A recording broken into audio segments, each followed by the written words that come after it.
chật tàu ấy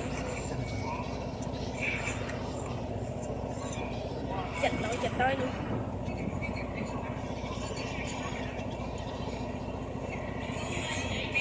mực cục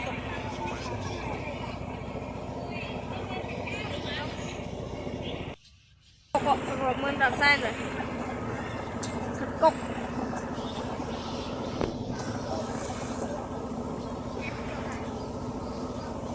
nước toàn cái diệp cục nó vẫn đẹp lấy cái bánh cục cả na rộng bớt rộng sen và ra mình tên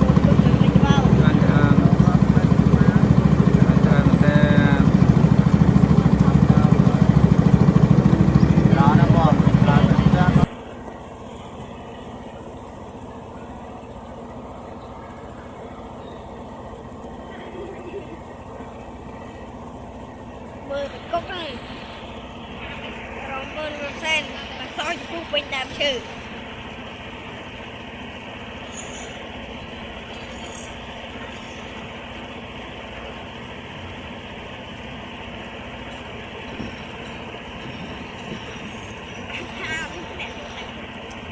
nghịch lẹo đi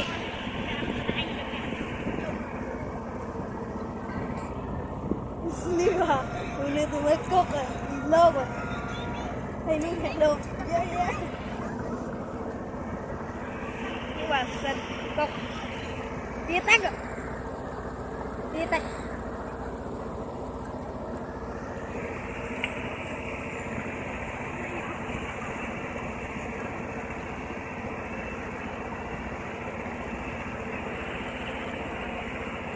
tak kalau mau pokok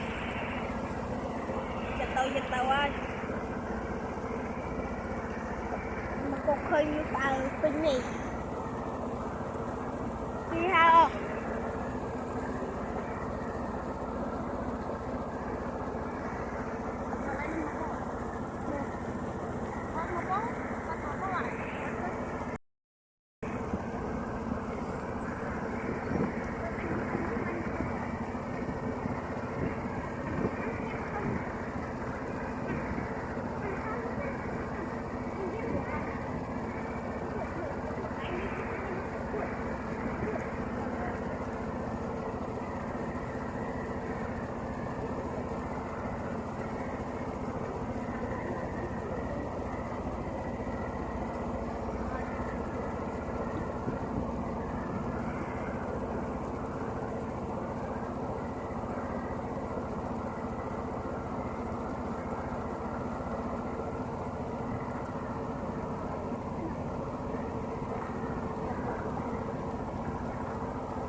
Kamu không suka cái này đó,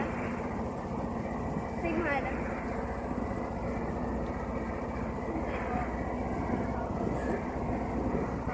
Apa?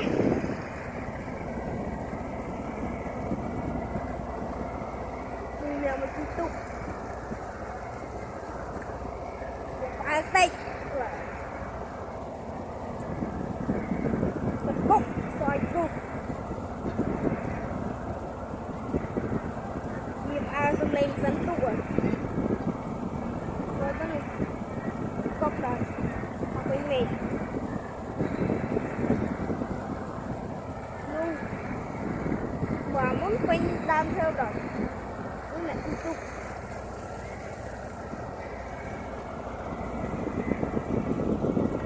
một lần so với mệt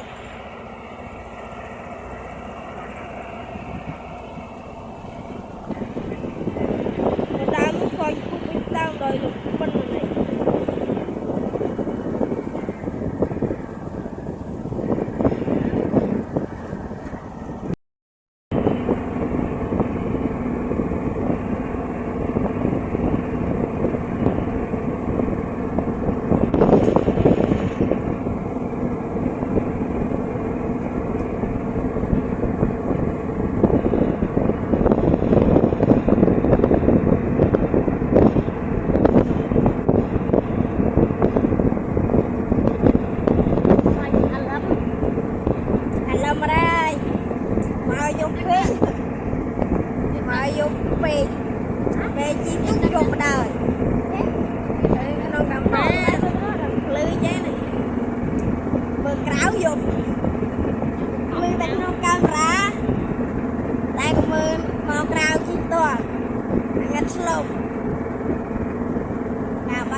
ប្រេះពលាចៃបាន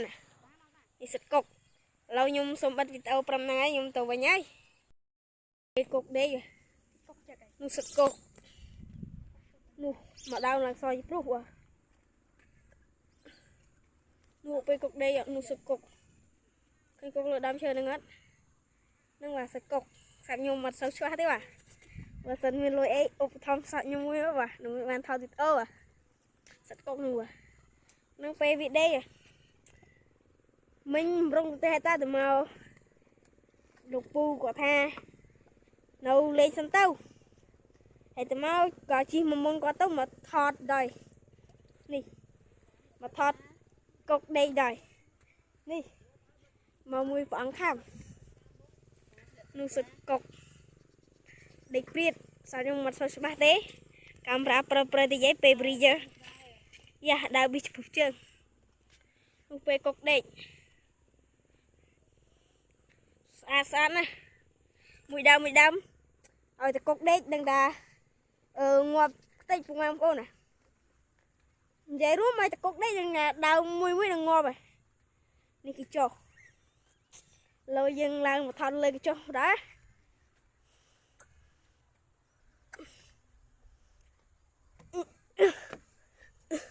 បាទកុកឃើញខ្ញុំផ្អើលហើយខ្ញុំពិតជាមនុស្សយ៉ាងរ៉ៃខ្លាំងមែនតើមកផ្អើលកុកដេក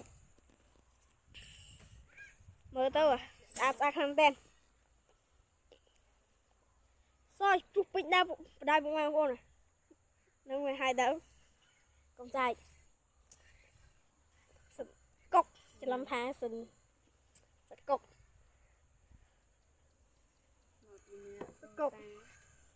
ហើយនោះបងម្ចាស់3អង្គនោះគាត់ក៏បានដើរនេះមើលគាត់ហើយទៅគាត់ចង់និមន្តដើរខ្ញុំក៏ពីអ្នកតាមកក៏និមន្តគាត់នឹងស្តាំនឿមនីអីហ្នឹងបងបើលើនោះស្រីគេមកមើលកុកមើលហ្នឹងពេលងាកឡើងអីគេមកផឹកស្រានោះហ្នឹងគេផឹកស្រាពេលហ្នឹងហើយទៅមកខ្ញុំប៉ះគ្រូខ្ញុំជួបអ្នកគ្រូខ្ញុំគ្រូជាសតកុកបាទនេះហើយនោះស្តាំនេះដល់បើនៅកន្លែងភ្លើងភ្លឺចាំងហ្នឹងគេដាក់ត្រកវិលហើយនោះខ្លងទ្វារវត្តហើយនេះជាកន្លែងកុកដេកស្ដាប់ឲ្យតើបងប្អូនហើយកន្លែងនោះពេលថតពេលថ្ងៃហ្នឹងគឺជាលោកតាថ្មតែថ្មហ្នឹងវាចេះតែបងប្អូន